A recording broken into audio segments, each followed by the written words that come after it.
नमस्कार, स्वागत है आपका डीडी राजस्थान के खास कार्यक्रम इस सप्ताह विशेष में। हर सप्ताह लेके आते हैं हम खास आपके लिए कार्यक्रमों और घटनाओं की विशेष श्रृंखला। 25 जून 1975 में देश में आपातकाल लगाया गया। इस आपातकाल को इस सप्ताह 50 साल पूरे हो गए। केंद्र सरकार द्वारा इसे संविधान हत्या दिवस के रूप में मनाए जाने की घोषणा की गई। तो आइए देखते हैं आपातकाल पे हमारी ये खास स्टोरी।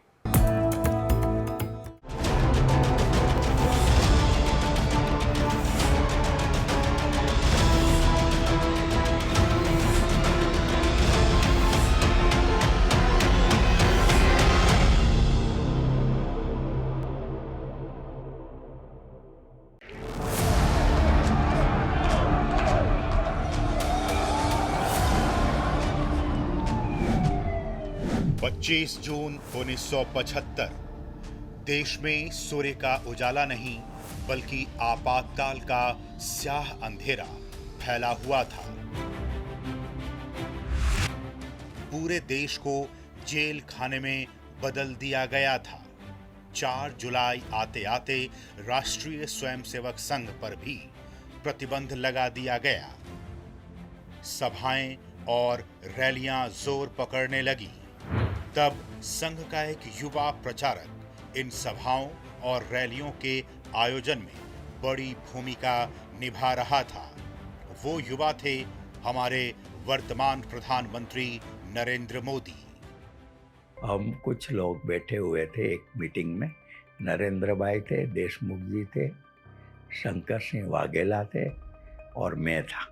पांचों को इस ऐसी जिम्मेवारी सौंपी गई थी कि भाई आप लोगों को बाहर रहना है और हमें ये साहित्य का, संगठन का, संघर्ष का, सत्याग्रह का ये सब काम करना है। दुर्भाग्य से मैं सबसे पहले पकड़ा गया। कुछ महीने के बाद शंकर सिंह गए, बाकी रहे देशमुख जी और नरेंद्र भाई। नरेंद्र भाई कभी भी किसी पुलिस में आए नहीं। युवा नरेंद्र मोदी ने जिस कुशलता और सटीकता से अपनी जिम्मेदारियों को निभाया, उसे देखते हुए राष्ट्रीय स्तर पर जयप्रकाश नारायण के नेतृत्व में बनी लोक संघर्ष समिति में उन्हें जनरल सेक्रेटरी की भूमिका सौंपी गई थी। युवा नरेंद्र मोदी का काम आपातकाल थोपने के इस निरंकुश कदम के विरोध में जनमानस को तैयार करना था।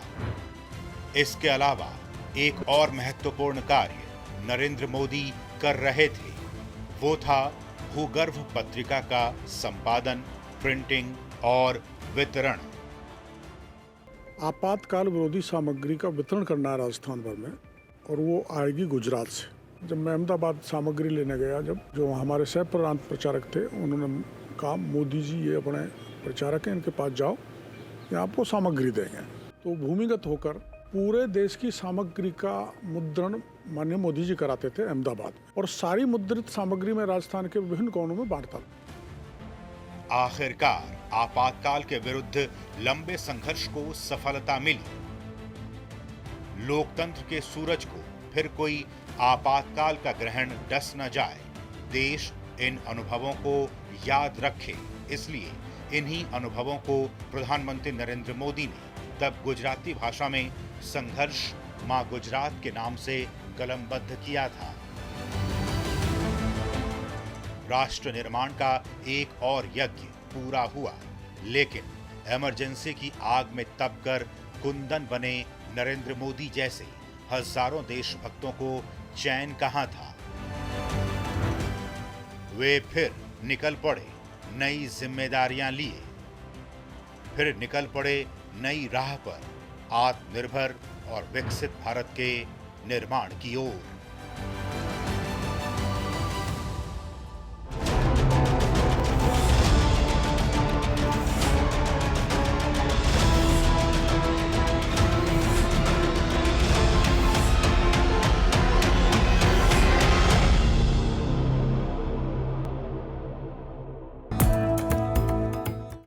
राजस्थान जेल कृति के माध्यम से अब कैदियों के हुनर को उड़ान मिल रही है। कैदियों द्वारा बनाई गई पेंटिंग्स और हस्तशिल्प को न केवल आम लोगों द्वारा बल्कि पर्यटकों द्वारा भी सराहना मिल रही है। तो आइए देखते हैं बीकानेर से हमारी ये खास स्टोरी।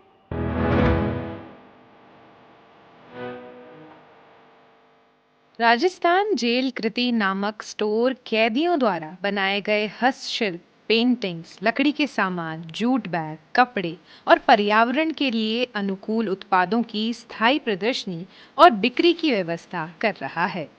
यह अभिनव पहल कैदियों के पुनर्वास, आत्मनिर्भरता और समाज से जुड़ाव की दिशा में एक सार्थक प्रयास के रूप में देखी जा रही है। इस स्टोर में प्रदर्शित वस्तुएं कैदियों के हुनर और प्रशिक्षण का परिणाम है। इन्हें बनाने के लिए उन्हें एनजीओ और स्थानीय कारीगरों की मदद से व्यावसायिक प्रशिक्षण दिया जाता है। यह प्रशिक्षण न केवल उन्हें नया कौशल सिखाता है बल्कि उनकी आत्मनिर्भरता और आत्मसम्मान को भी बढ़ावा देता है।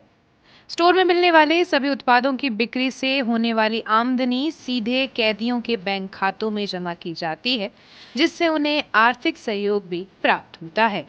इसके साथ ही कैदियों को यहाँ खाना बनाने का प्रशिक्षण भी दिया जाता है। शैक्षणिक सुधारों के तहत इंदिरा गांधी ओपन यूनिवर्सिटी इग्नू का एक सेंटर भी जेल में शुरू किया गया है। हाल ही में 2 कैदियों ने 10वीं और 12वीं की परीक्षाएं भी सफलतापूर्वक दी हैं, जो इस पहल की प्रभावशीलता को दर्शाता है। पिछले साल हमने एग्जीबिशंस लगाई थी यहाँ पे, और जो स्थानीय यहाँ का विक्रेता है उसकी डिमांड बढ़ी थी बीकानेर जेल के प्रोडक्ट के बारे में। तो जेल में कोई भी चीज़ जब हम तैयार करते हैं तो हमारा उसका उद्देश्य होता है। एक उद्देश्य है कैदी को हम स्किल डेवलपमेंट दें, कैदी को रोज़गार दें, और बंदी को का जो प्रोडक्ट है वो मार्केट में बिकेगा या उसकी सेल होगी तो उसका रोज़गार बढ़ेगा। रोज़गार जो बंदी को मिलता है, आपकी जानकारी के लिए मैं बता दूं, यदि 100 रुपये एक बंदी को मिला है तो 25 रुपये उसके पीड़ित पक्ष को भी जाता है। तो बहुत ही वेलफेयर का काम होता है। तो प्रिजन डिपार्टमेंट, चूँकि आजकल प्रिजन्स करेक्शनल होम हो गई हैं, और रीइंटीग्रेशन, रिफॉर्म और रिहैबिलिटेशन, ये 3 जो कॉन्सेप्ट हैं इस पे काम कर रही हैं कि बंदी जब जेल से छूटकर बाहर जाए तो उसके हाथ में ऐसा हुनर हो कि वो दोबारा से अपराध की दुनिया में ना पड़े। जेल में ई मुलाकात योजना के तहत कैदी अब सिर्फ अपने परिजनों से ही नहीं बल्कि देश की अन्य जेलों में बंद अपने रिश्तेदारों से भी वीडियो कॉल के माध्यम से संपर्क कर पा रहे हैं। यह पहल उनके मानसिक स्वास्थ्य और सामाजिक जुड़ाव की दृष्टि से अत्यंत प्रभावी सिद्ध हो रही है। राजस्थान जेल कृति स्टोर आम नागरिकों के लिए भी खुला है। स्थानीय लोगों और पर्यटकों ने इस प्रयास को खूब सराहा है। राज्य सरकार की योजना है कि इसे ई मित्र और रोजगार पोर्टल से जोड़ा जाए ताकि डिजिटल माध्यम से भी उत्पादों की बिक्री की जा सके। साथ ही स्थानीय मेलों, सरकारी प्रदर्शनियों और आयोजनों में इन उत्पादों की भागीदारी सुनिश्चित की जाएगी, जिससे बिक्री के साथ साथ कैदियों का मनोबल बढ़ेगा। बीकानेर की जेल डीआईजी सुमन मालीवाल बताती हैं कि जेल नवाचार की दृष्टि में और भी बहुत सारे कार्य कर रहा है। शीघ्र ही हो सकता है कि यहाँ के कैदियों की कुल्हड़ वाली चाय हमें पीने को मिले। इसके साथ साथ ही बीकानेर की जेल में कैदियों द्वारा तैयार किया गया म्यूजिकल बैंड भी यहाँ अपनी विशेष छटा बना रहा है। बीकानेर की जेल के कैदी न केवल एक स्थान पर बल्कि अलग अलग जगहों पर, अलग अलग क्षेत्रों में अपनी महारत हासिल करते हुए अपना विकास कर रहे हैं। मैं बीकानेर से डॉक्टर अमृता पोपली, दूरदर्शन न्यूज, जयपुर के लिए। अलवर के प्रदीप द्वारा एक अनोखा हर्बल पार्क बनाया गया है। इस पार्क में 250 से अधिक किस्म के पेड़ पौधे मौजूद हैं। ये हर्बल पार्क न सिर्फ आम जन और पर्यटकों बल्कि आयुर्वेद और वनस्पति के शोधकर्ताओं के लिए भी वरदान साबित हो रहा है। तो आइए लेके चलते हैं अलवर, जहां के प्रदीप द्वारा ये नवाचार किया गया है।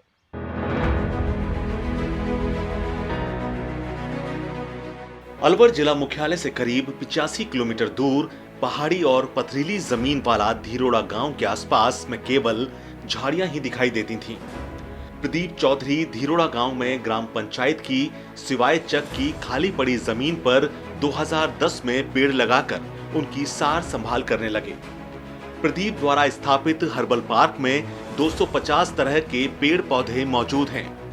प्रदीप चाहते हैं कि देश के आयुर्वेद और वनस्पति शास्त्र के छात्रों के लिए ये शोध के केंद्र के रूप में विकसित किया जाए, जिससे उन्हें विश्व में मौजूद पेड़ और पौधों के बारे में जानकारी मिल सके। तो हमें मनरेगा से सहयोग मिला है और अधिकतर कुछ पर्यावरण प्रेमी हैं जो मुझे पेड़ पौधों से या पाइप से किसी भी तरीके से अलग अलग मदद करके कुछ ने बीज जम भेजे, कुछ बिहार, मध्य प्रदेश, रुद्रपुर, नागपुर, इस तरह कुछ हमारे ग्रुप बना है छोटा छोटा मिलते मिलते लोगों से, वो उसके थ्रू तो वो लोग मुझे कुछ बीज भेज देते हैं, कोई पौधा भेज देता है, कोई चार्जेबल होता है, कोई फ्री सेवा दे देता है। तो उस तरह करके हमने एक ऐसा पॉइंट तैयार किया है छोटा सा, जिसमें लगभग 250 प्लस वैरायटी है। यदि सीजनल लगाएं तो जैसे कोई सीजनल पौधे होते हैं, जैसे आप भृंगराज है, ये आपका अब उगेगा, या गोखरू है, ये बरसात में उगेगा, नारनकी बोल देते हैं, ये सब छोटा धतूरा, ये सब बरसात में उगेंगे। ऐसे कुछ पौधे हैं जो केवल बरसात में उगते हैं, कुछ ऐसे हैं जो सर्दियों में ही उगते हैं। तो इस तरह मिलाया जाए तो लगभग 300 वैरायटी के यहाँ पे पेड़ पौधे छोटे बड़े हैं। धीरोड़ा में जो नर्सरी है, हर्बल नर्सरी के नाम से, और वहाँ पर जो गौशाला है, वहाँ पर स्थानीय लोगों ने, सभी लोगों ने, चारों तरफ के ग्रामीणों ने मिल करके उसको वहाँ पर विकसित कराने का काम किया। आज उस धीरोड़ा की नर्सरी के अंदर विभिन्न प्रजातियों के दुनिया भर के पेड़ हो जाएंगे। एक एक पेड़ की 4-4 प्रजातियाँ अलग अलग किस्म की, जैसे सिंदूर का पेड़ उसकी तरह तरह की, बांस का पेड़ उसकी तरह तरह की, सब वैरायटियाँ हैं। और वहाँ पर जो उसका आप फिलहाल जो चलान कर रहे हैं, वो कर रहे हैं देख रेख, वो आदमी एक सन्यासी के रूप में, एक मिशनरी के रूप में, प्रकृति प्रेमी के रूप में उस स्थान को डेवलप कर रहा है। बरगद के पेड़, नीम, गूलर के पेड़, पीपल के पेड़, दुनिया भर के बहुत बड़े बड़े पेड़ हैं जो कि कई किलोमीटर तक है। कुछ सालों में प्रदीप ने सैकड़ों पौधे लगाकर उन्हें विकसित कर दिया, तो आसपास के गांव के लोग भी उनके साथ जुड़ने लगे और यह कारवां बढ़ता गया। मात्र 15 साल की अथक मेहनत और प्रयास से यहाँ 5000 से अधिक पौधे लगाए गए हैं, जिससे 4.5 बीघा जमीन में एक हर्बल पार्क भी विकसित किया गया है।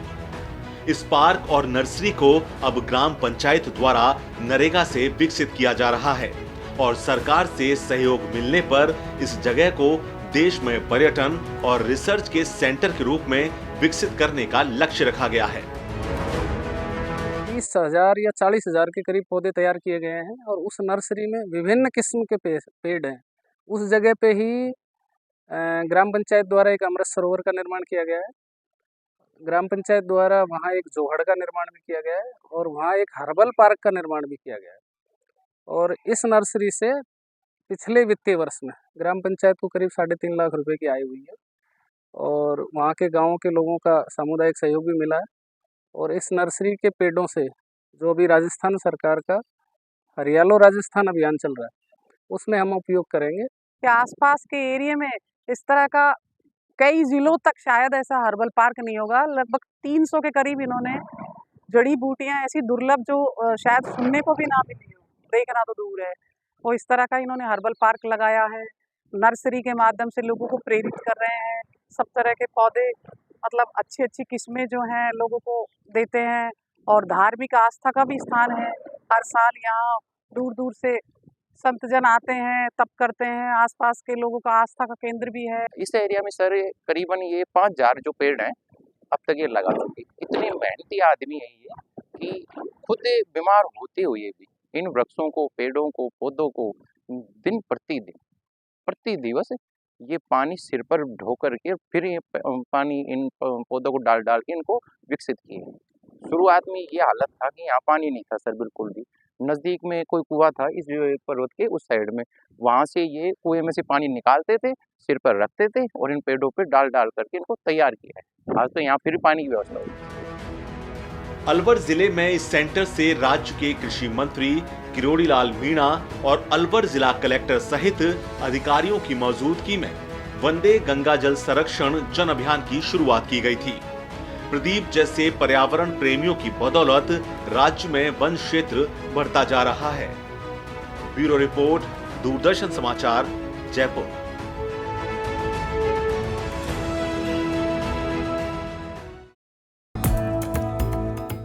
कभी कोचिंग हब तो कभी डॉक्टर्स और इंजीनियर्स की फैक्ट्री कहे जाने वाले कोटा में एक अनोखा छात्रावास बालिकाओं के सपनों को उड़ान दे रहा है। इस छात्रावास के माध्यम से बालिकाएं सुदूर क्षेत्रों से आती हैं और अपने डॉक्टर बनने के सपने को पूरा कर रही हैं। तो आइए दिखाते हैं हम आपको कोटा के इस माड़ा छात्रावास की ये अनोखी कहानी। डॉक्टर्स और इंजीनियर बनने की फैक्ट्री कहे जाने वाले कोटा में राजकीय जनजाति बालिका बहुउद्देशीय छात्रावास में पढ़ने वाली सुदूर ग्रामीण अंचल की आदिवासी बालिकाएं अब डॉक्टर बनकर माता पिता के सपने को साकार करेंगी। इन बालिकाओं के सपने को पंख लगाने के लिए सरकार की योजनाएं व निःशुल्क छात्रावास वरदान साबित हुआ है। कोटा के इस छात्रावास में पढ़ने वाली 20 से अधिक आदिवासी बालिकाएं अब डॉक्टर बनने जा रही हैं। कोटा ग्रामीण, भीलवाड़ा, टोंक, उदयपुर, प्रतापगढ़ और बांसवाड़ा जिले के सुदूर ग्रामीण अंचल के आदिवासी परिवारों की इन बेटियों ने स्कूल जाने तक के लिए संघर्ष भरा रास्ता तय किया और अब इस मुकाम पर पहुंची हैं कि यह परिवार और गांव की पहली डॉक्टर बनने जा रही हैं। मैं एक किसान परिवार से हूँ और जब 10th में मेरी 80% आई थी तो मुझे मेडिकल फील्ड में आने का सोचा था। तो पैसे की बहुत कंडीशन ऐसी खराब थी कि पापा कोचिंग नहीं करवा सकते। तो फिर ये मुख्यमंत्री वाली योजना निकली, इसके तहत में मेरा सिलेक्शन हो गया। अनुप्रति से मेरा हो गया, इसलिए मैं भजनलाल शर्मा जी को मतलब बहुत बहुत धन्यवाद कहना चाहती हूँ कि ऐसी स्कीम की वजह से हम यहाँ तक आ पाए। और ऐसे हम अफोर्ड नहीं कर पाते कि कोटा में आके हम पढ़ सके और यहाँ तक आ सके। और हॉस्टल भी हमको एकदम फ्री मिला और मैम भी बहुत अच्छे हैं यहाँ के। तो यहाँ कोटा का माहौल बहुत अच्छा है, जिसकी वजह से हमको मतलब आज हम यहाँ तक है कि भाई मेडिकल फील्ड में हम जाने वाले हैं। यहाँ ज्यादातर बेटियां ऐसी हैं जिनको स्कूल जाने के लिए खेतों की पगडंडियों के साथ नदी, झील और पथरीले रास्तों का सामना करना पड़ा। प्रतिदिन यह करीब 10 किलोमीटर तक का सफर तय कर स्कूल पहुंचा करती थी। गांव और ढाणियों की पगडंडियों से निकली इन बालिकाओं ने नीट के रिजल्ट में अच्छे अंक लाकर अपने परिवार और गांव का नाम भी रोशन किया और यह साबित कर दिया कि कठिन मेहनत और दृढ़ निश्चय से कोई भी अपनी मंजिल प्राप्त कर सकता है। छात्रावास में रहकर मतलब कोचिंग की फीस वगैरह सब कुछ निःशुल्क था।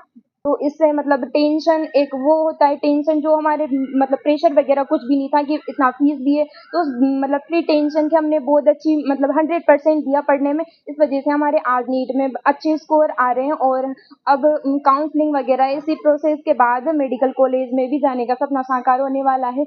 मैं मेडिकल कॉलेज में जाने वाली हूँ। मैं गाँव की पहली डॉक्टर बनने वाली हूँ और मुझे यहाँ कोटा में बहुउद्देशीय छात्रा आवास में फ्री में आवास भी मिला। कोटा जिला प्रमुख मुकेश मेघवाल ने बताया कि कोटा जिले सहित प्रदेश की ऐसी बालिकाएं जो आर्थिक दृष्टि से कमजोर हैं लेकिन पढ़ाई में अच्छी हैं, वे यहाँ आती हैं। उन्हें सरकार की योजनाओं का लाभ भी मिल रहा है। लोकसभा अध्यक्ष ओम बिरला भी इस दिशा में ध्यान रखते हैं। सरकार की योजनाओं के कारण इन्हें निःशुल्क शिक्षा उपलब्ध कराई जा रही है।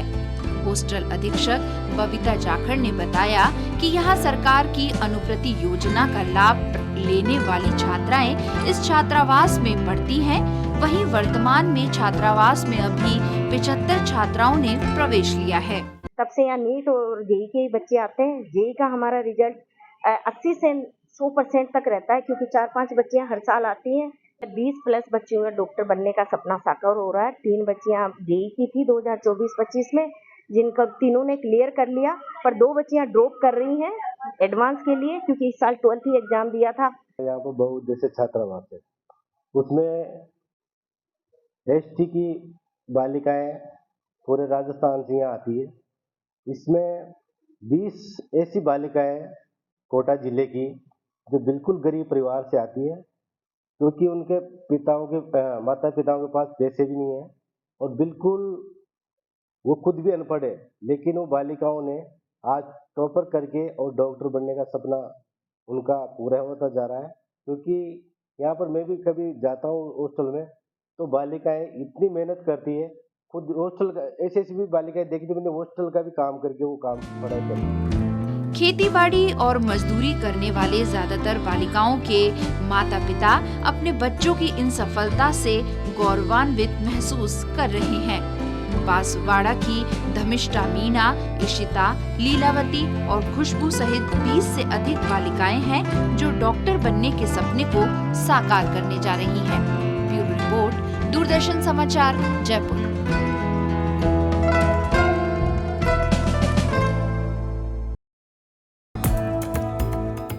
सांचौर के किसान सहजन की खेती कर अच्छा मुनाफा कमा रहे हैं। सहजन का पेड़ न सिर्फ साल भर में 40 से 50 किलोग्राम की पैदावार देता है, बल्कि इसकी डिमांड यानी इसकी मांग देश नहीं बल्कि विदेशों में भी है। आइए देखते हैं सांचौर की सहजन की खेती पे ये खास स्टोरी।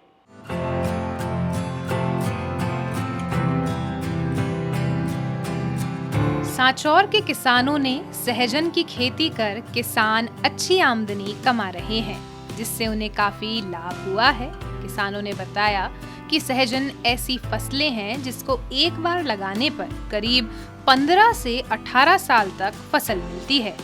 वहीं इसकी पत्तियां और फलियों के साथ बीज की भी काफी मांग रहती है। इसी मांग को देखते हुए सांचौर के लाचीवाड़ गोलिया के किसान ने अब परंपरागत खेती को छोड़कर व्यावसायिक खेती सहजन को तवज्जो दे रहे हैं। रायडो, इंडिया, गेहूं, जीरो ये सब गुड़ करता भी मैं खर्चो ज्यादा आमदो, इनकम कम होंदी। अब मैं टाइम में पानी को इस तरह निसो क्यों है।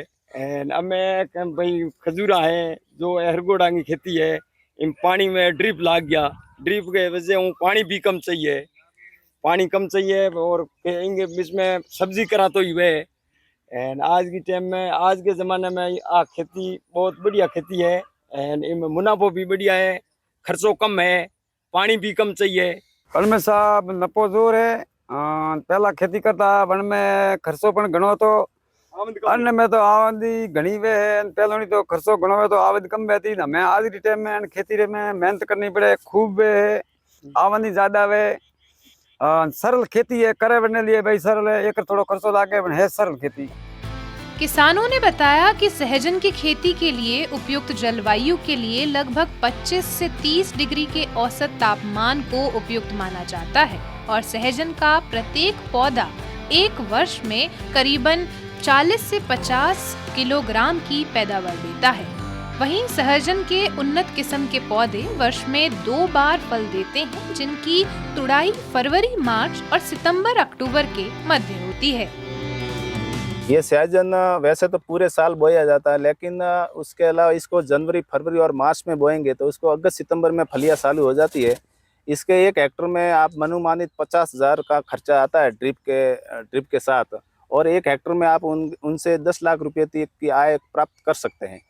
और इसमें अगस्त, सितंबर से लेकर फरवरी तक बहुत बढ़िया इसका बाजार रेट रहता है, और उस समय हम हर 15 दिन 10 दिन में उसकी फलियां जो सब्जी लायक होती है वो निकालते हैं।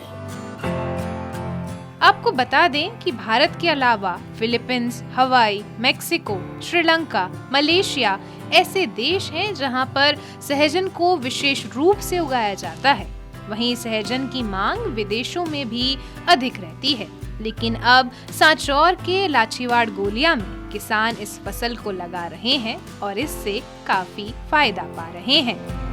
ब्यूरो रिपोर्ट, दूरदर्शन समाचार, जयपुर।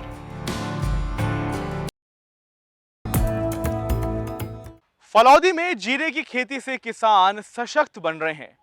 फलौदी की जलवायु और यहाँ की मृदा न केवल जीरे की फसल के लिए सर्वोत्तम है, बल्कि अब रबी की मुख्य फसलों में भी जीरे को शामिल किया जा चुका है। तो आइए चलते हैं फलौदी, जहाँ के जीरे की खेती के माध्यम से किसान उन्नत कर रहे हैं।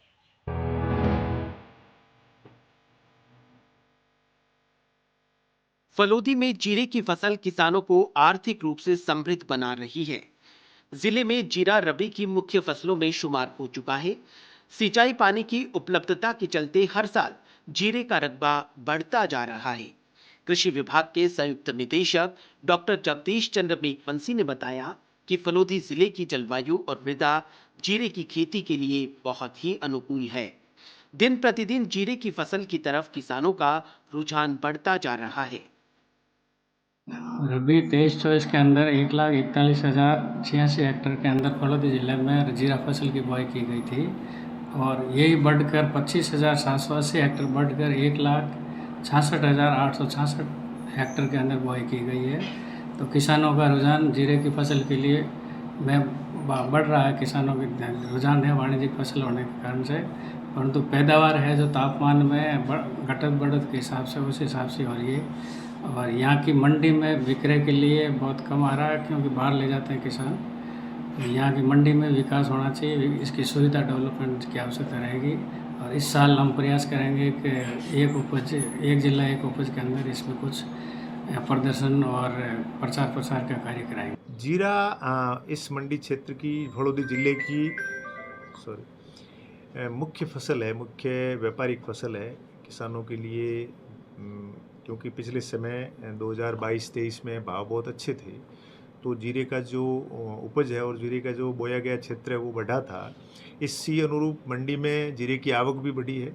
2022-23 में जहाँ हमारी जो जीरे की आवक थी वो 20,000 क्विंटल की थी, तो जो बढ़ करके और 23-24 में 26,000 क्विंटल होगी और वही 24-25 में हमारे तकरीबन 42,000 क्विंटल की आवक आई है। पिछली मर्तबा जीरा था उसके अंदर भाव में वैरायटी अच्छी थी पर माल में क्वालिटी माड़ी थी। अब की बार क्या है, माल तो अच्छा है पर भाव में माड़ा है, क्योंकि जीरा तो अब 27,000 से शुरू हुआ था, अब ये 17,500-18,000 में बिक रहा है। किसानों की नवीन और उन्नत कृषि तकनीकी अपनाने से जिले में जीरे की उत्पादकता में अत्यधिक वृद्धि हुई है। कृषि उद्यान विभाग और कृषि विज्ञान केंद्र के सामूहिक प्रयासों से जिले में किसानों को जीरे की फसल का प्रशिक्षण दिया गया है, जिससे किसान नई उन्नत किस्मों की बदौलत जीरे की बम्पर पैदावार ले रहे हैं। ये जीरा है जो वहाँ भाव नहीं मिल रहे हैं, कुछ भी वहाँ अभी इस साल मौसम भी खराब था, इसी कारण से जीरा भी है कमी हुआ है। भाव के कारण यहाँ लेके आए हैं फलोदी मंडी। अब 32 कट्टे है, जो भाव होगा उसी भाव से देंगे। यही है। पिछली बार तो हो गयो 50-60 कुंटल हो गयो। तो इस बार भी रबी सीजन में फलोदी जिले के एक बड़े भूभाग पर जीरे की खेती की गई। यहाँ उत्पादित जीरे की देश की प्रमुख मंडियों में मांग रहती है। Bureau report, DD news Rajasthan, Jaipur.